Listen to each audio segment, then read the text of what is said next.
I'm Peter Kern, the Director of the Global Public Health Program here at the University of Montana, and I welcome you all to the latest of our Spring 2018 lecture series. The lecture series sponsored both by the Global Public Health Program and by the Institute for Health and Humanities.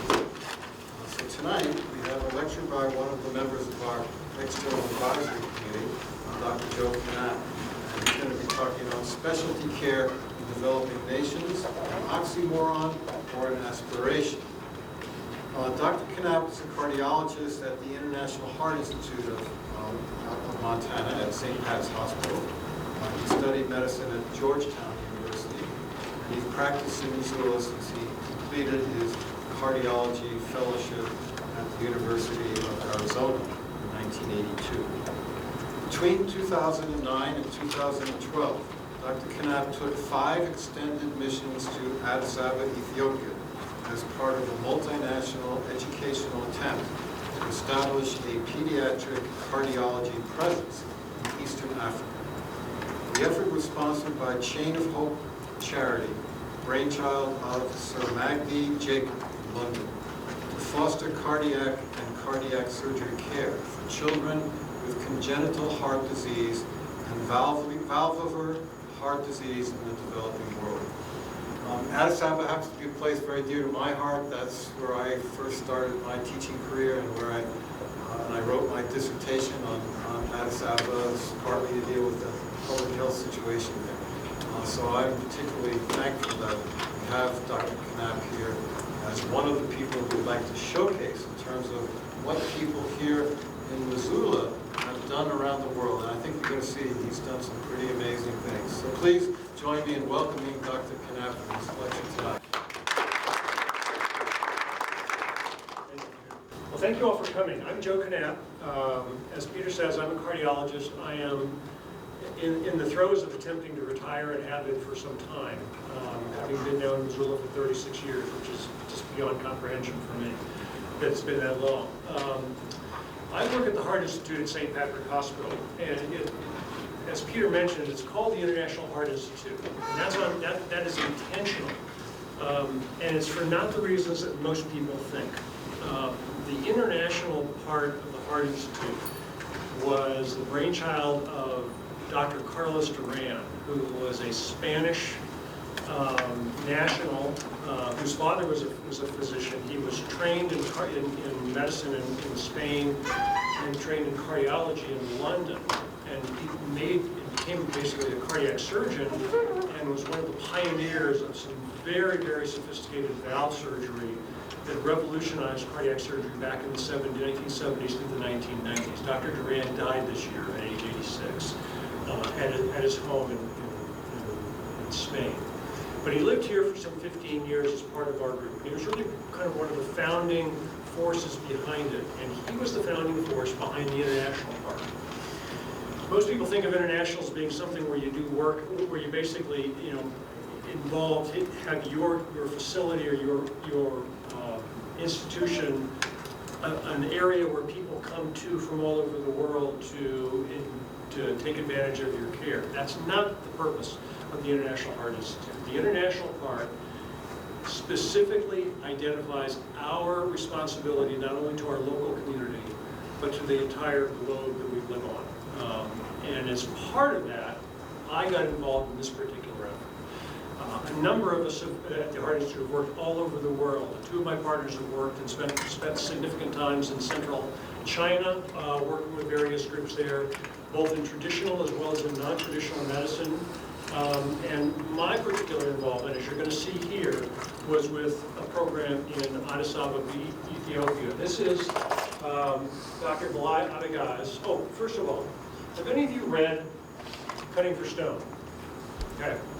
Now, for those of you who haven't, if you want a sense of what Eastern Africa and healthcare and development and conflict and all is all about, and a very international flavor, it's a fabulous read. And it's historical fiction. But what was fascinating to me in reading this, because I read it when it came out in 2009, which was precisely when I started working in Ethiopia, that I was lucky enough to interact with some of the institutions and the individuals who are actually identified in this book, although their names are not the names are used in the book. It's an extraordinary tale, an extraordinary story. It gets a little weird at the end, but as far as the actual kind of guts of the story, it is true. It is what you see is real. Dr. Abegaz in 2009 made a trip internationally. He was, at the time, in 2009, age 65, the only cardiologist in Ethiopia. At that time, population 80 million. Median age of the population at that time, 16. Population today is 100 million, mean age just under 17. It's a very young country.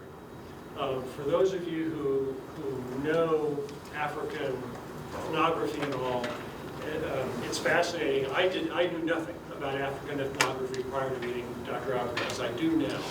Eastern Africa, especially in the Horn of Africa, is distinct. It has heritage and genetics that are vastly different than southern Black Africa or northern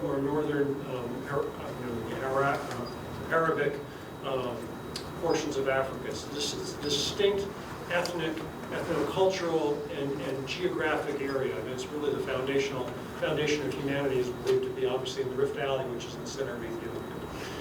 Dr. Abegaz was one of 12 children born to two parents, both of whom were educators in the northern part of the country on the border with Eritrea. Of the 12 children that his mother and father have fostered, 10 of them have gone on to graduate degrees or medicine, and they work all over the world. They're an extraordinary family.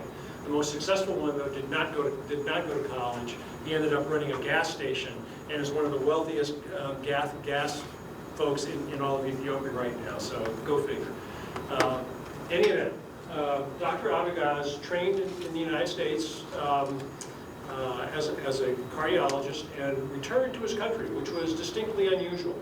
And he returned back in the 50s or in the 70s and stayed and basically began to develop a cardiac presence in Ethiopia. Congenital heart disease is a common condition. There are 35 to 50,000 children born every year in Ethiopia with various forms of congenital heart disease, birth defect heart disease. In addition, as is true in many, many developing countries, rheumatic valvular heart disease, which is untreated strep infections in children, which go to the millions in countries like Ethiopia, can and oftentimes do result in acute damage to heart valves that can be very destructive. And these children who get these strep infections get them over and over and over again and end up with very, very damaged diseased valves and die very young. For most people, most of these young people that we experienced who were working there, who were in Ethiopia, their biggest desire is really to be able to live long enough to actually marry, to have families, and become parts of their communities. And many of these children who either are born with congenital lesions or develop these rheumatic valvular lesions rarely live beyond age 20. And so our task was basically to work, or Dr. Abegaz's task was to basically care for these children. And when you would identify these kids with either valvular problems or congenital problems, there's really no treatment except for surgery. Either replace or fix the heart valves if they're damaged, or replace or fix the heart lesions they have. And what he would do is if he identified these, and then he would beg. He would get on the telephone and he would call people he knew in London, or call people he knew in Paris, or in Minneapolis, or Tokyo, and beg them to take these children and take care of them. And he would accomplish that 5 to 10 to 15 times a year. With seeing 4,000 and 5,000 and 6,000 kids a year with these conditions. And being the person he is and from the family he is, that clearly did not cut it for him. And so he took it on himself to begin to work with the government of Ethiopia to see if there was any feasible possibility of developing a service for these kids in Eastern Africa. At the time he started, there was no heart presence. If you got sick either as a kid or as an adult in Ethiopia with heart disease, you were flown either to Johannesburg, South Africa, a distance of about 3,000 miles, or up to Cairo, a distance of about 1,000 to 1,200 miles. That's a resource that in the 10th poorest country in the world, very few people are going to be able to avail themselves of. So he took it upon himself to approach the government about the possibility of developing a cardiac presence in Eastern Africa, to kind of cut to the chase, his next door neighbor, the girl who grew up in the house next to him in a small town in northern Ethiopia, married a gentleman from Yemen who became profoundly wealthy to the point of becoming one of the most wealthiest oil barons in the world, who donated enough money for Dr. Abigaz to build a small hospital, a 15-bed children's hospital in Addis Ababa, to potentially provide the service of cardiac surgery and cardiac intervention for these kids in Eastern Africa. It's not limited to Ethiopia, but for all of Eastern Africa. That took care of a place. It didn't take care of equipment, and it certainly did not take care of men. His experience, as is well documented in this group, and in this book, I should say, of Ethiopians who are trained in healthcare, is that so many of them, when they get their training, and they go off to do advanced training, as he did in the United States, they'll go off to London or they'll come to the US, they'll leave country and go and move to places for advanced training, and they will not return home. It just happens. We all know that. It's the experience that just continues to keep on giving and giving and giving. So there was this incredible brain drain. And so his entire approach was to try to see if there was any way, shape, or form to develop the capability of in-country training a very well-educated staff of nurses, physicians, and locals in Addis Ababa to actually take this on. And that's where I got involved with him back in 2009. He did an international 3 to 4 month journey through many centers all over the world and ended up having 16 centers.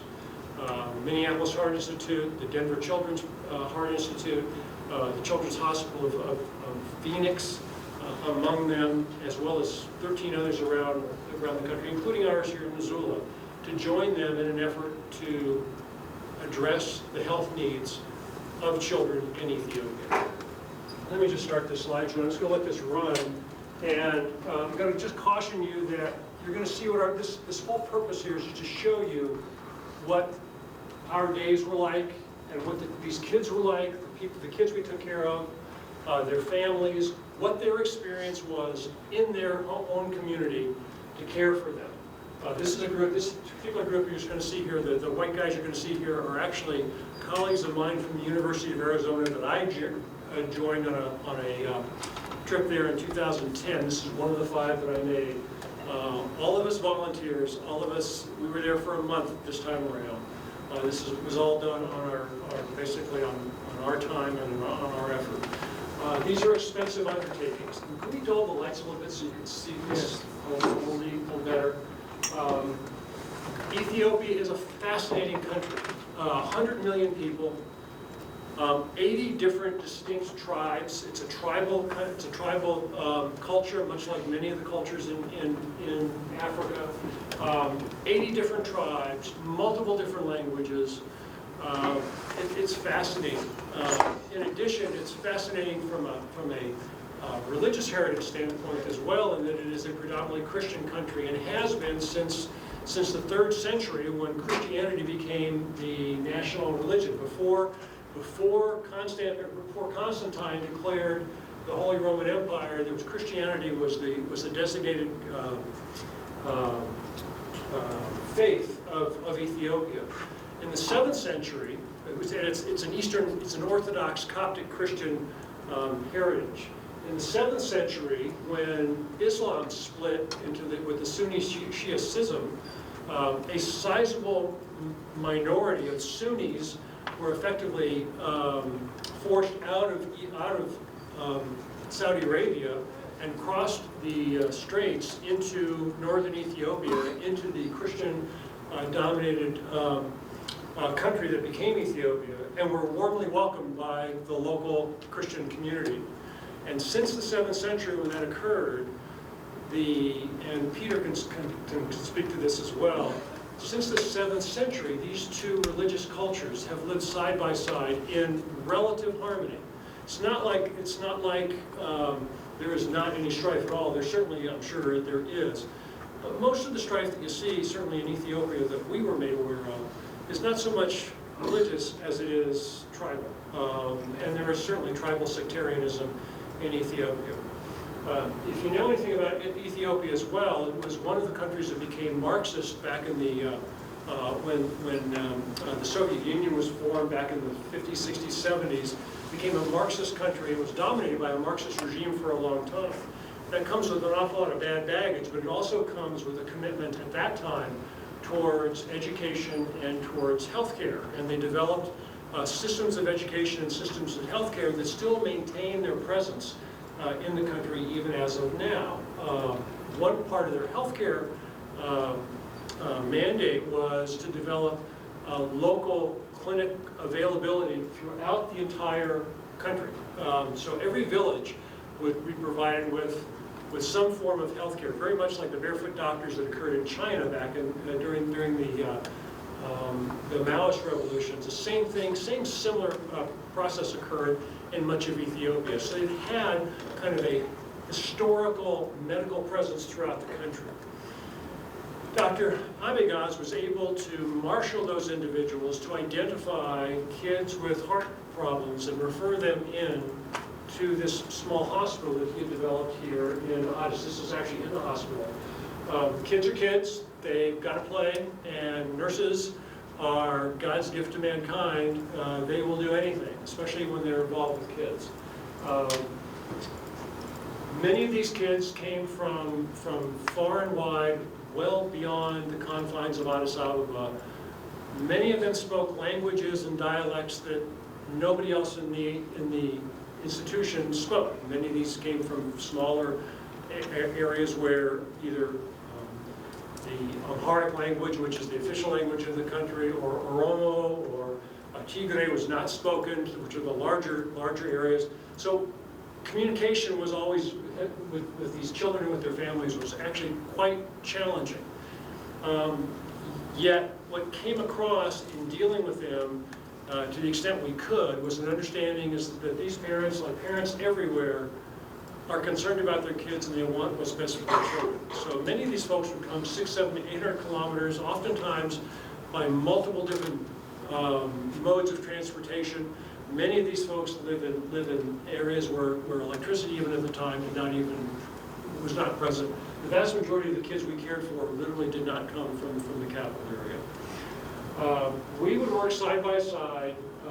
This gentleman here on the right, he and I have actually published in the African Journals of Cardiology on a number of these kids, presented articles and presentations. He is a full professor at Addis Ababa University. I don't know if you know, but the university here has, I think, formal working relationships with the university in Gondar, right? As well as with Addis Ababa. I know they do in forestry, I believe in business, if I'm correct, and in the global health area. So there is a fairly close tie with this university as with the folks in Ethiopia. The lady on the far left there, she is Ethiopian by heritage. She is from Addis. She was born and raised in Addis. She left there to come to the United States to train in medicine. Was at the University of Arizona and went off after we finished to Mayo Clinic to finish her anesthesia training, and she is now a full-time anesthesiologist in Addis. She's one of the few who have gone back home. In any event, our game here, this is just to show you that not everything in Ethiopia is foreign to well-off people like us. So we basically went to Ethiopia, would spend anywhere from 2 to 4 weeks generally working side by side with our colleagues. We would start our missions by screening these kids at each and every one of our visits. We would have anywhere from 2,000 to 4,000 children's names available to pick from. They would generally bring in about 100 children, and we would pick 20 or 30 of them that we would operate on. Challenge, because you want to fix them all, you can't. The reality is, for most of these kids, they have a fatal condition that's not going to allow them to get into their teen years. When we would identify these children, they would then be set up for surgery. We would do these ultrasounds. Most of the diagnostics that we do for these kids, the determination of their heart lesions to repair, are determined with ultrasound. The beauty of ultrasound is it's a portable technique you can take anywhere in the world. an image. The ultrasounds we nowadays use, while they used to be laptop size, are now handheld size, where we can actually do the full exam on what amounts to an iPhone.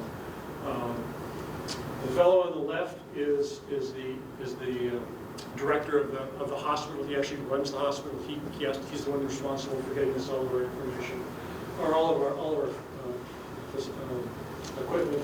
Addis is a burgeoning country, or Ethiopia is a burgeoning country. Eastern Africa has had from a per capita standpoint, has had the highest economic growth rate of any region in the world for the last 10 years. It's been exploding in an unbelievable fashion.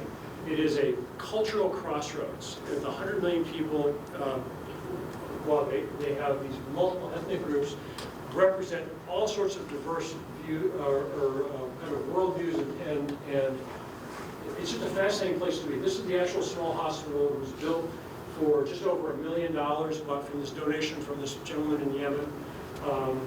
It had basic stuff. All of the equipment that we used when we were there was actually donated by various institutions.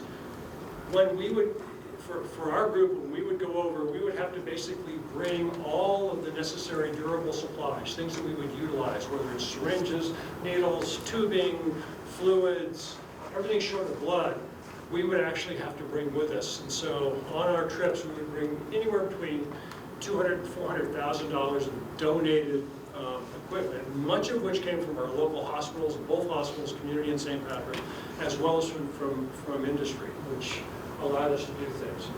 The places we operate on were very much like any operating room anywhere in the world, maybe a bit more sparse. We could not rely on the energy. The electricity would go out routinely throughout the entire course of a day, 3, 4, 5 times. So we were basically living off of generators to do our work. The big point of this, though, is that this was side-by-side work. I worked with 3 trained pediatric cardiologists. Each of them had done their basic work in country, had gone off to study cardiology elsewhere, and had come back. They were not boarded in cardiology. They were not officially cardiologists, but for all intents and purposes, they were, their skill set was easily comparable to that I have. And they were basically on their own time. In Ethiopia, most of the people who are well trained are actually employed by the government and work in governmental hospitals. This is a private venture, even though the government gave it its blessing. They would literally give up their time to come on over and work with us on their time to do this. And this is basically on their vacation time as well, their free time. These kids would be identified and then taken to surgery. Their lesions would be repaired, and then their families would stay with them in the hospital, and then would return home afterwards. We really had very little way of maintaining and monitoring them from a follow-up standpoint. The fascinating part of this was just dealing with the cultural differences as far as hierarchical differences. It was among the Ethiopian people are incredibly proud people. They tend to be relatively passive in many ways, and so culturally, in dealing with them and getting them willing to step up and take on some fairly monumental activities for them could indeed be challenging. This is going to be kind of fun. I'm just going to enjoy this little part. This young man was literally he was a true heartbreaker. I'm just going to take you through exactly what the experience was for this young boy who spoke a dialect that nobody in the room understood. He was probably 7 years old, and he's surrounded by these people from white folks to tribes of people he doesn't know any of them, doesn't know any of their backgrounds. The fellow on the left, Joe Bilal, is a trauma surgeon at the University of Arizona. The reason I pointed him out is he was Gabby Gifford's surgeon when she was shot. A remarkable man. He came along to basically just be an assistant surgeon with us at the time of this particular visit. What was striking to me about these young children is how trusting they were of these individuals whom they didn't know. Now granted, they've gotten a little sedation to get them comfortable enough to come on into the room, but they really just took it. They took what we threw at them. And so in any event, we would basically proceed with surgery in this exact same fashion we would if we were doing this here, and take these kids through the entire experience, recover them in this standard fashion, and then 4 or 5 days post-op, these children would be on their way home, back to their village. Many of these kids would literally walk a half a day to the bus stop to catch a bus down a gravel road to the closest town where they could eventually get on a standard thoroughfare and make it down to the Addis for their surgeries.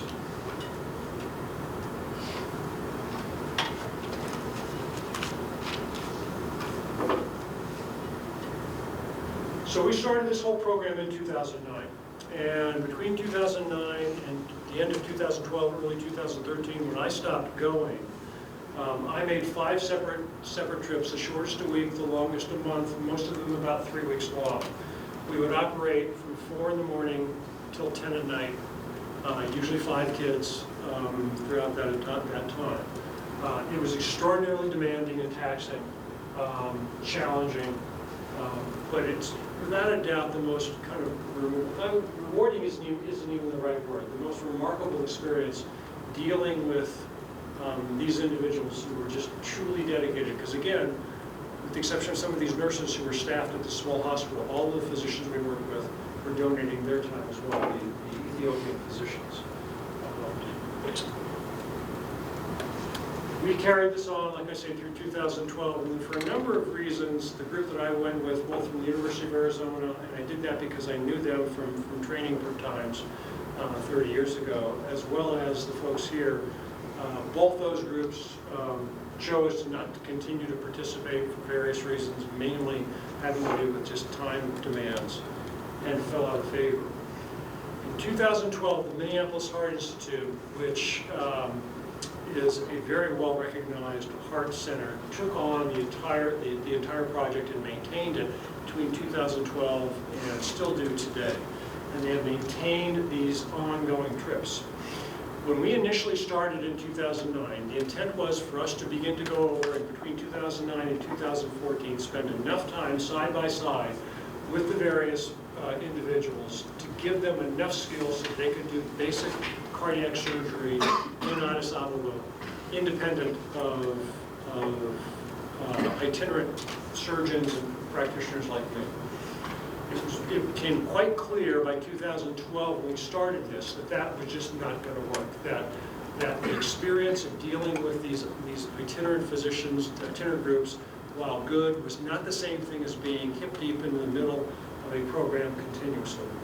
And so in 2013, after the Minneapolis Heart Groups took over, there was a decision, a formal decision to rather than try to continue with solo training in country, would be to identify a specific group supported by the government and send them to an international site as a group, as a team, with the intent that they would spend 2 to 3 years learning as a team and then return to Addis Ababa. That group was identified over a period of 2.5 years. In 2015, that group was sent to Bangalore, India, to a hospital there that does 2,000 heart valve operations a year. To put it in perspective, we do about 150 in our hospital here. A busy center in the United States may do 1,000. They do 2,000 a year in the hospital in Bangalore. This group spent 2.5 years in Bangalore as a group, returning to Addis in October of this last year, and as of December 2017, they are an independent, self-functioning cardiac surgery group, the only one in Eastern Africa that is fully independent of support. While groups go and work with them like we have here, while groups go and spend time with them, they are a completely independent group at the present time. I will tell you that I gave them a 10% chance or less of actually pulling it off in 2012 after my experience having gone back and forth and back and forth, just because of some of the fits and starts in dealing with government funding, manpower, alternative commitments that they all had to actually have this actually work. But as of today, Eastern Africa has what had been envisioned by Dr. Abegans, the standalone functioning cardiac surgery program. It costs them under $10,000 total. That includes equipment, manpower, travel for these families, under $10,000 per child to perform these services in Addis Ababa. Here, in this country, if you add up all of the extraneous costs, including the follow-up stuff, it would be closer to $150,000. Now, $10,000 for one child is a lot of money. I mean, for one individual, it's an awful lot of money in a country where the annual income per individual is $550. It's a lot of money. And that's why I brought up this whole thing at the beginning of the discussion of this whole topic when I was asked to give this. The idea, is this an oxymoron, or is this an aspiration for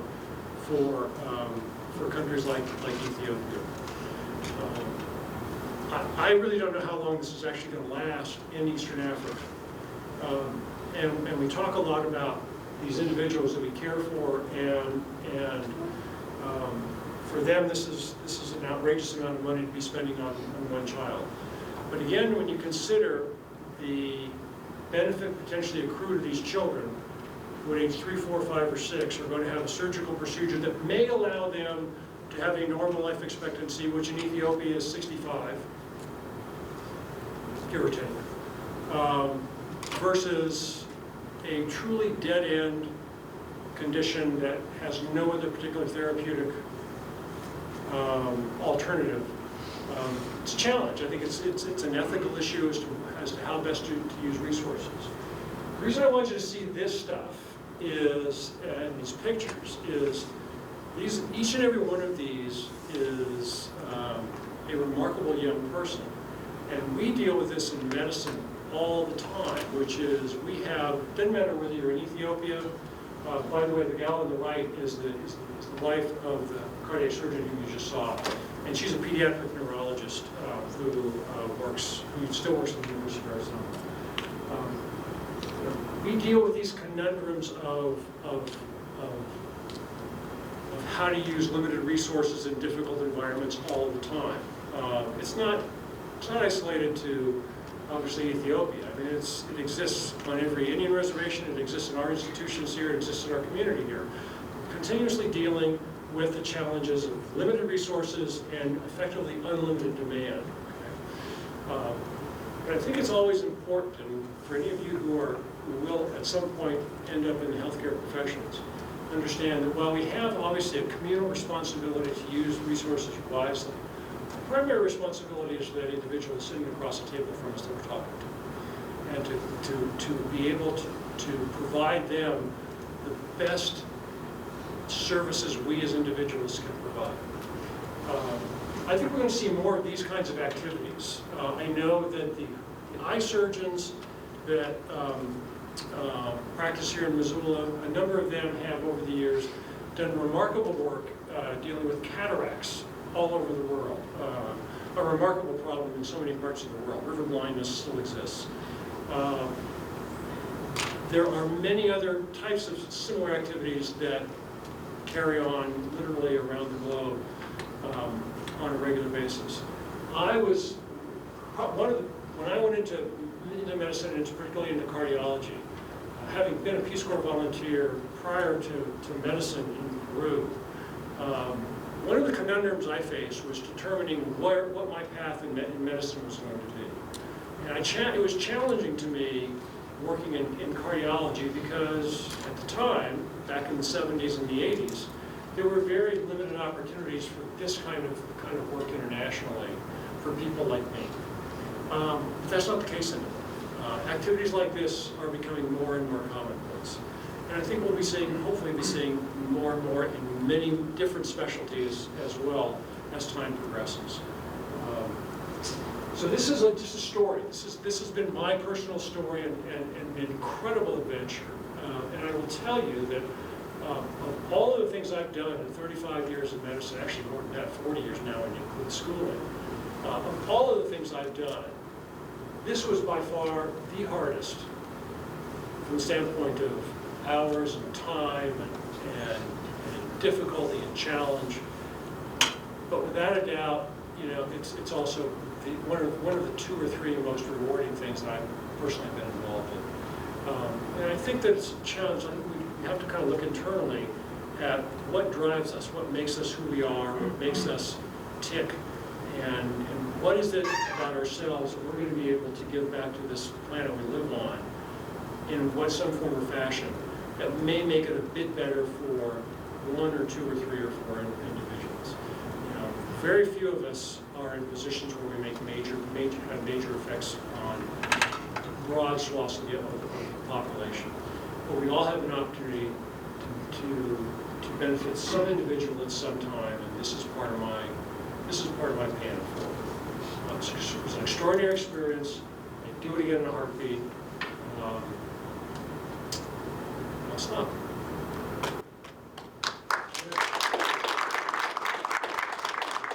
Okay, we have time for some questions. Jose.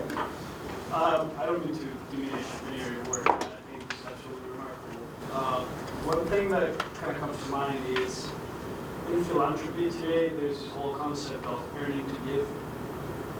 So choosing a career that pays very well so you can donate a large percentage of that money, which would translate into maybe more work being done than if that same person actually did the job themselves in an area that was needed.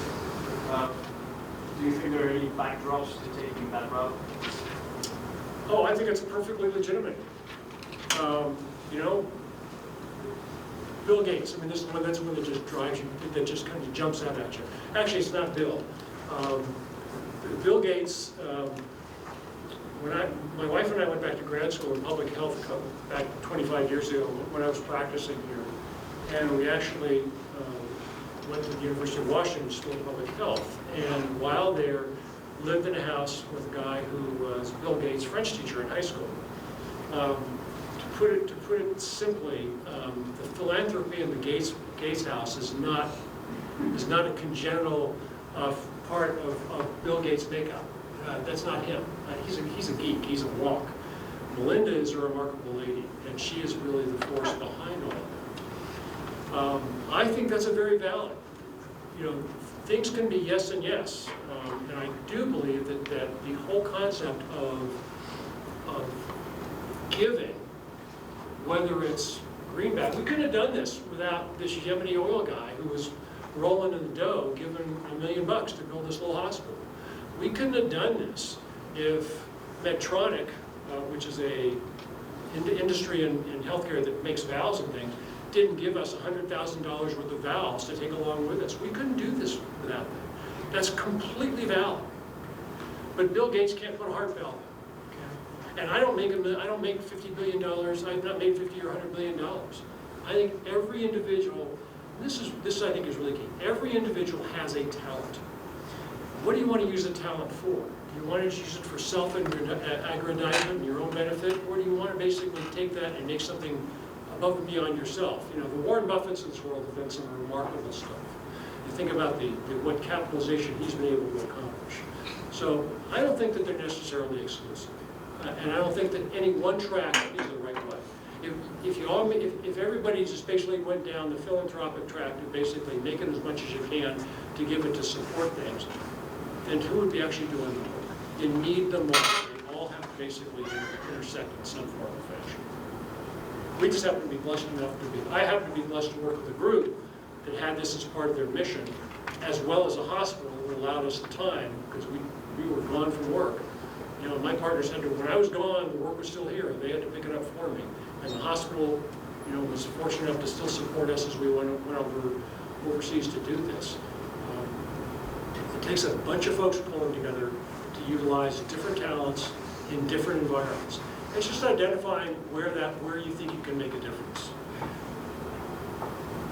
I think it's a very valid criticism of what we do, not so much from that standpoint, but the criticism of saying these dollars could be spent, the return on investment could be vastly higher in other areas, vaccine implementation, mosquito netting in communities, adequate, appropriate water and sanitation.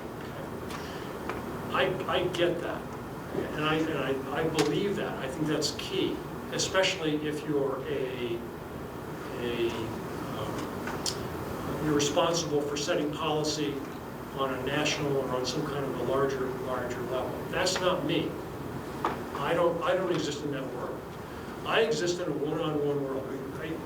We had a heart surgeon here in Missoula, Matt Maxwell, whom I worked with for 20 years. And Matt Maxwell had a very, I think, poignant comment, which is that we don't make public policy at the bedside.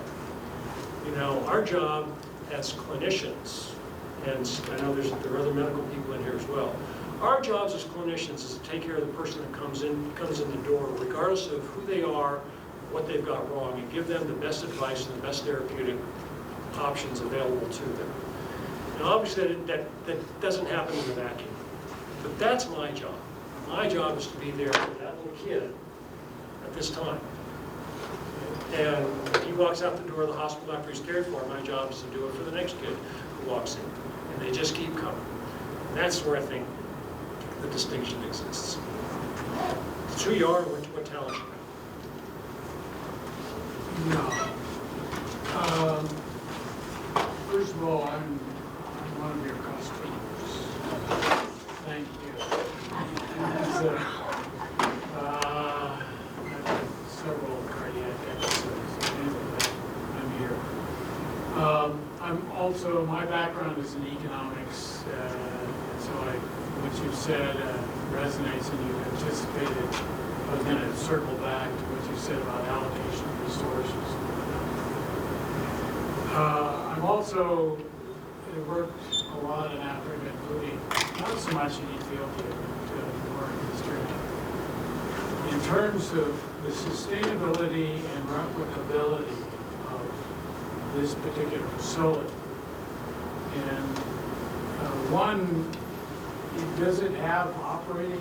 Is somebody paying for the operating costs or the ongoing recurrent expenses? It says here, assume it's not the government. Maybe it is. So how does that work? And secondly, the staff training, which you mentioned, which I was very interested in, has that really addressed the brain drain issue? Because I imagine these people, okay, they didn't come here or to the UK or someplace where they might have been more tempted to stay as opposed to Bangalore. But is that working? Are they staying? Is there a core capacity there that despite the conditions in Ethiopia, which are problematic, are they staying and is it functioning? Yeah, I think that those are great questions that need to be answered, and it's way too early in the game here.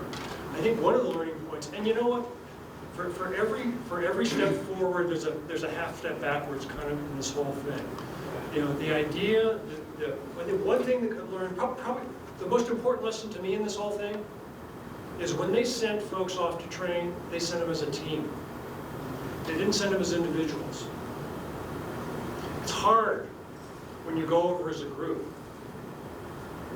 to have an opportunity to show up and lead your group. I mean, there's some real push-pull, some real tug there.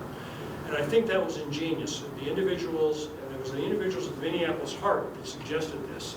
By the way, if you know, Minneapolis has the largest diaspora of folks from Somalia, and the eastern half of Ethiopia is predominantly Somali, has the largest Somali diaspora. They have a real vested interest in this being successful.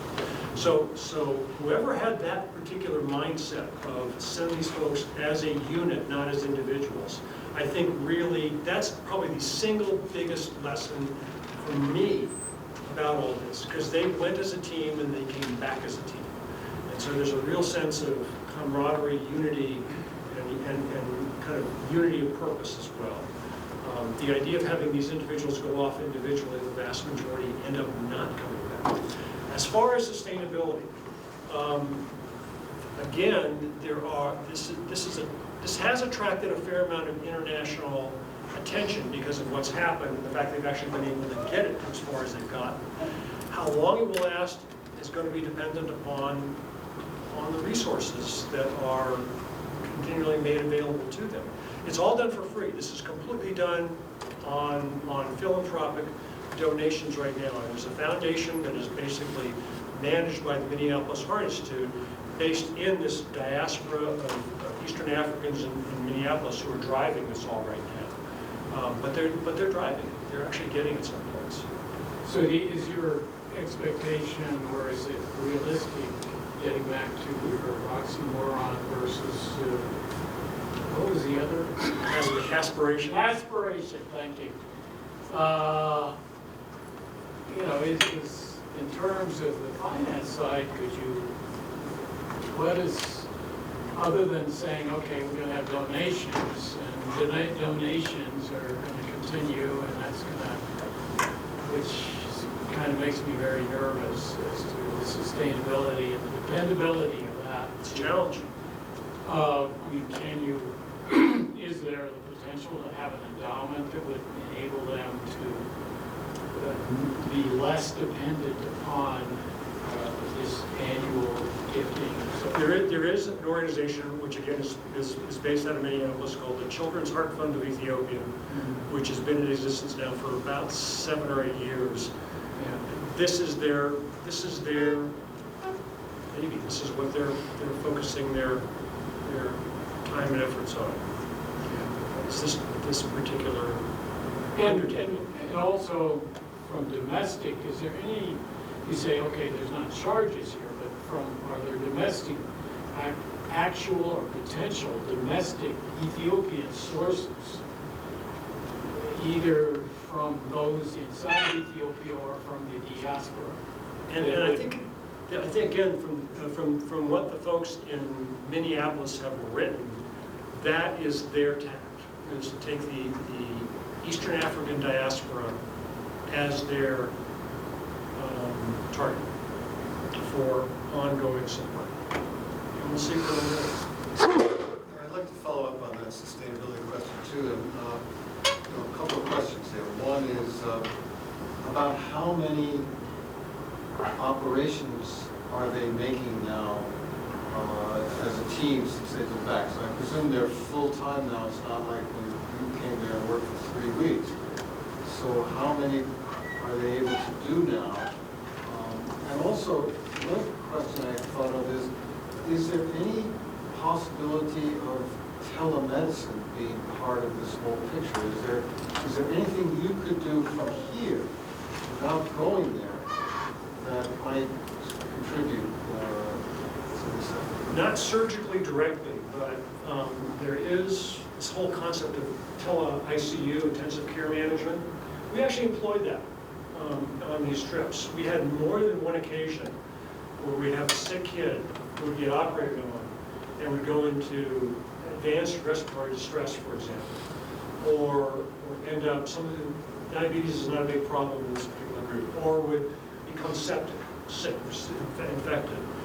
And even as recently as long ago as 2009, 2010, we were able, again, through computer link-ups and cell phones, speak to our colleagues here and work with them. Telemedicine is absolutely something, especially perioperative and post-operative management of these children, to allow these teams to get some rest, because if you're operating 18 hours a day, it's hard to take care of these kids when you're operating on 3, 4, and 5 at a time in a day. So the answer to the telemedicine thing is absolutely, that is a reasonable effort to be considered in undertakings like this.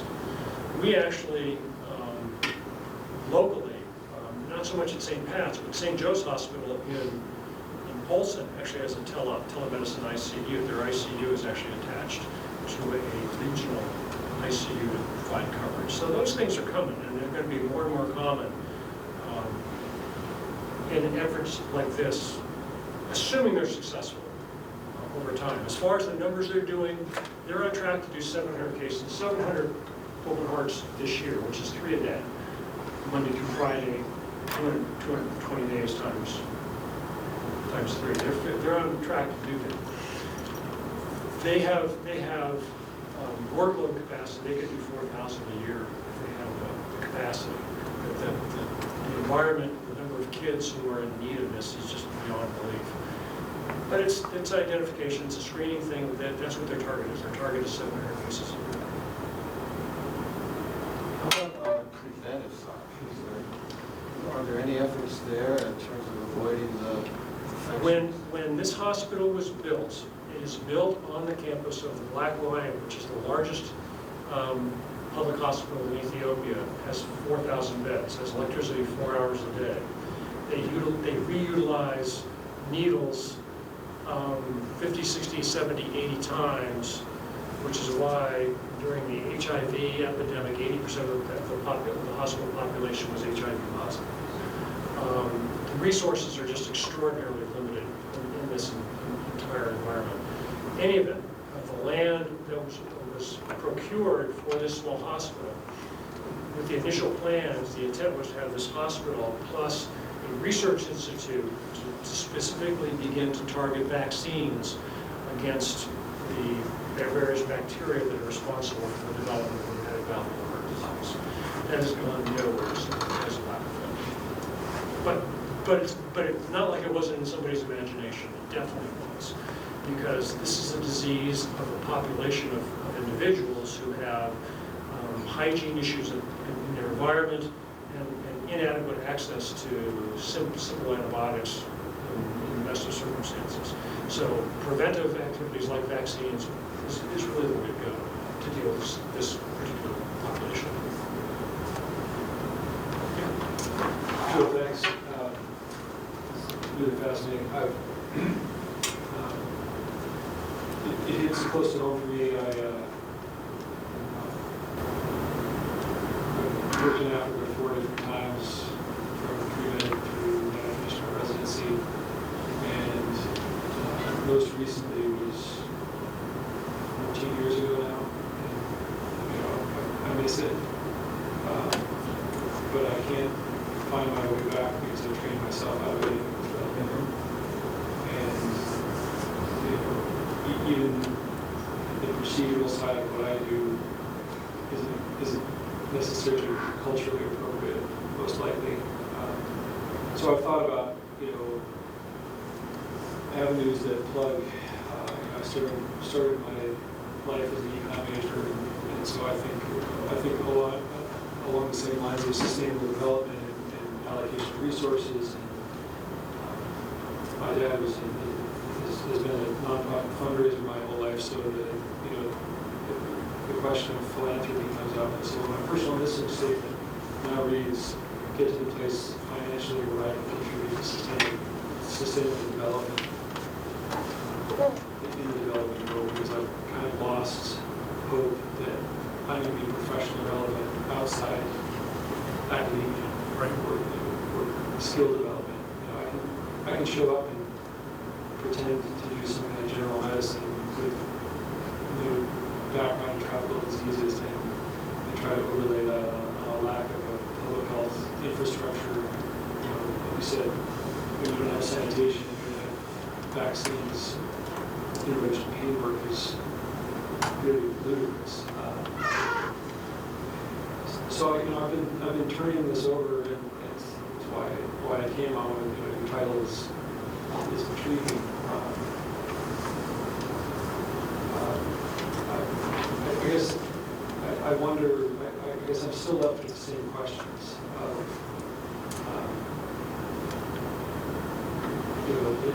what's been voiced is how sustainable is this? Even if there were an economic engine that would support this specialty specific, who trains the next team member to come back and join this team? What about support systems in their healthcare system that you just described, the hospital next door? And yet, what you and Matt's comment that resonates deeply with me.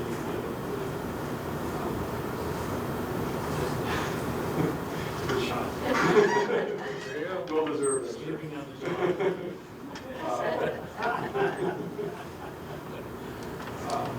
This is the other part of all of this that I think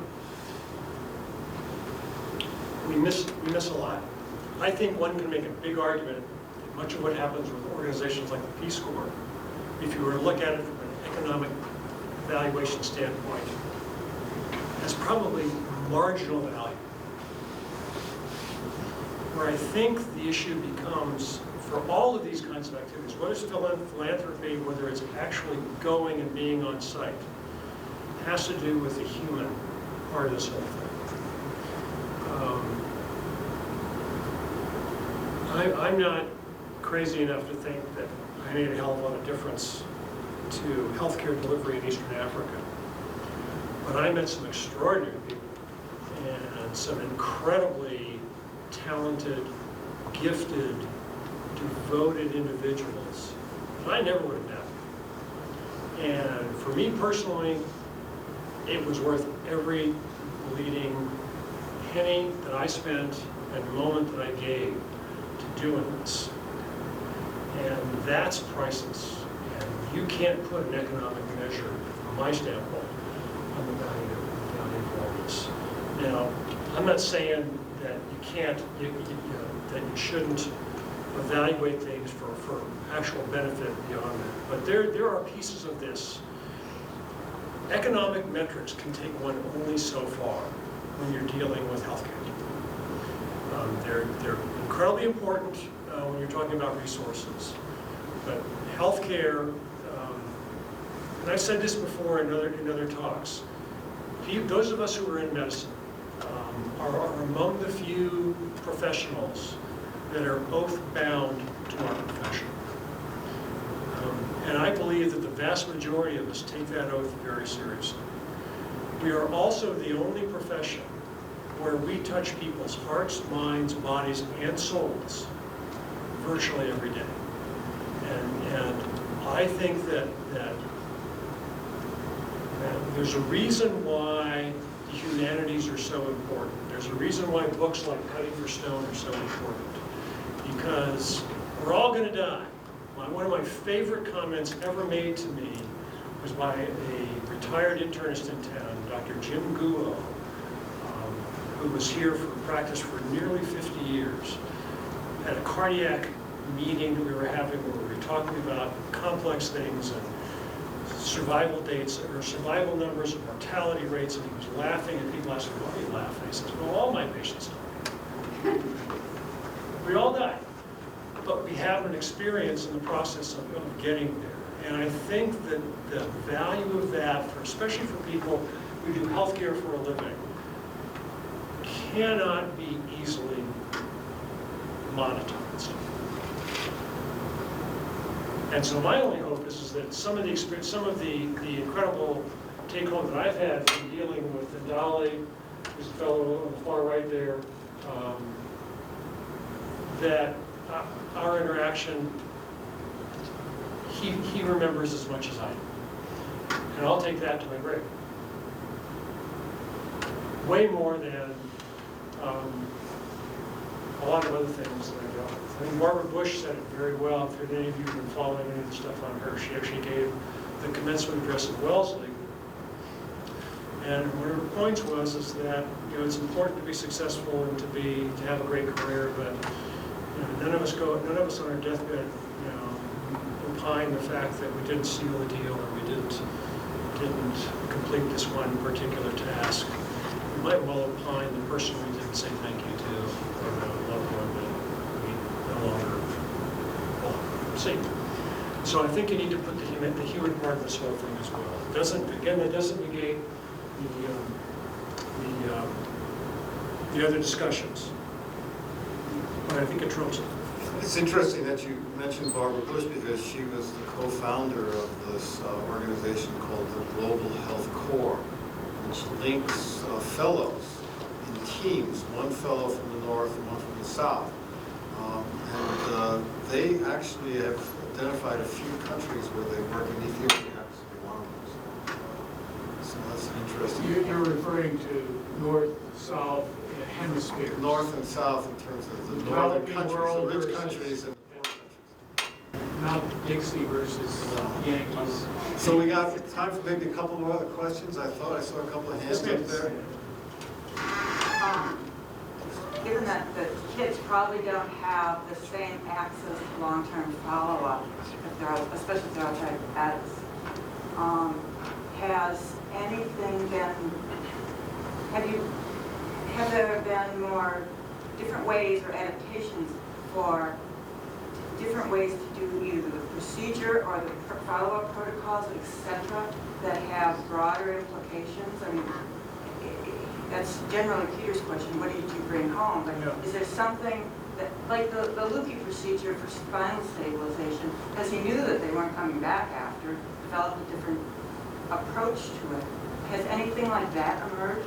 Well, you know, one of the things that's happened, and again, I mentioned this a little bit, maybe I didn't go into it in enough depth. One of the things that at least it was that way 10 years ago, one of the things that the Ethiopian governmental health system does do is it identifies lay individuals who are willing to learn a particular procedure, intervention, whatever. And there's a lot of areas where it applies in reproductive health, in children's, in certain areas of nutrition. And there's a lot of areas where you can basically have your kind of your local, non-certified healthcare expert in this one particular area. The classic example, and again, it's in Cutting for Stone. And this is, I've also been. The other amazing thing is that you realize that if you think you're smart, go to a place that has where they have nothing. They are really smart. In the 1960s, an Australian couple, obstetricians, I think you probably know where I'm going with this, moved to Addis for a 2-week one of these, and died there 50-some odd years later, having effectively never left the country. They went there and they discovered the phenomenal amount of birth injuries to very young mothers. It's not uncommon for women in Ethiopia, at least in the past, to have children in their very young teens, 12, 13, 14, 15. And the amount of birth canal trauma was extraordinary, and these what are called fistulas, which develop with these perforations between the vaginal tract and the rectal tract, or externally, these really disastrous complications of childbirth at an extremely young age. And these women become outcasts. Well, this couple took it upon themselves to try to figure out, among other things, what do we do with these young women? And they figured out there were too many of them for the two of them to care for. So they began to specifically identify individual practitioners, individuals who would be willing to learn a specific way of repairing these fistulous tracts or these other pelvic injuries from childbirth.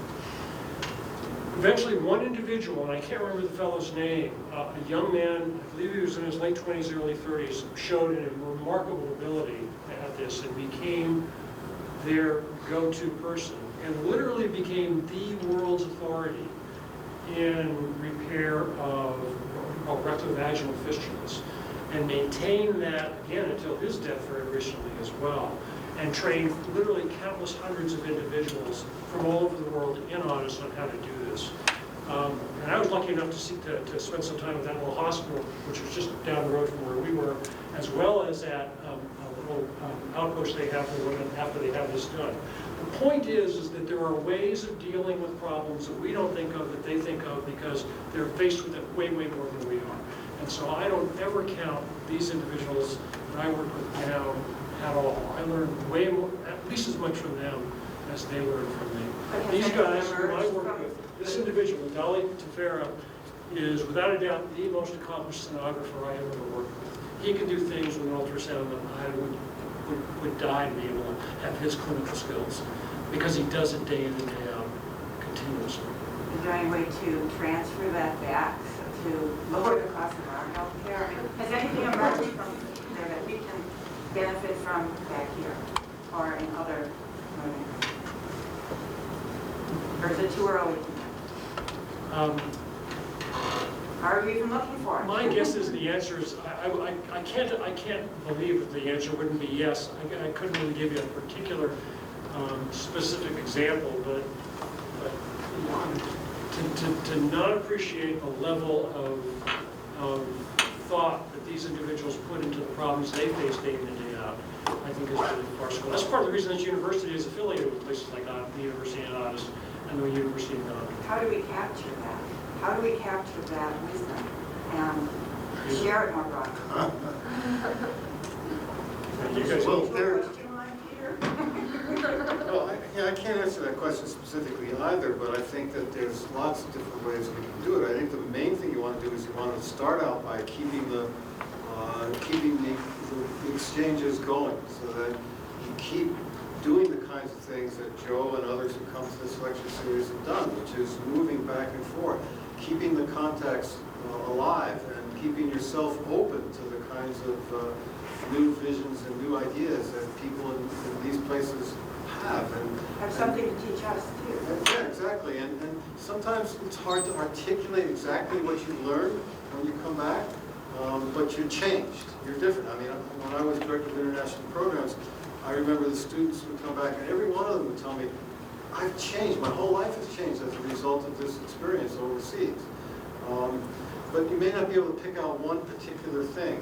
On the other hand, I think your question is a really good one, which is, and that's a one I'd like to have Joe continue to think about, which is how can we use the kinds of things that they do in Ethiopia to try to cut some of the costs of healthcare in this country?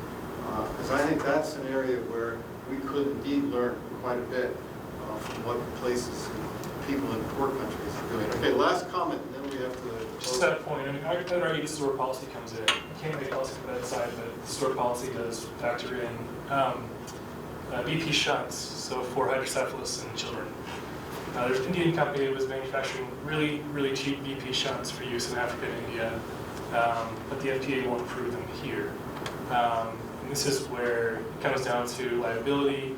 You can't do a study on a subpar or a non-standard of care type of cheaper alternative here.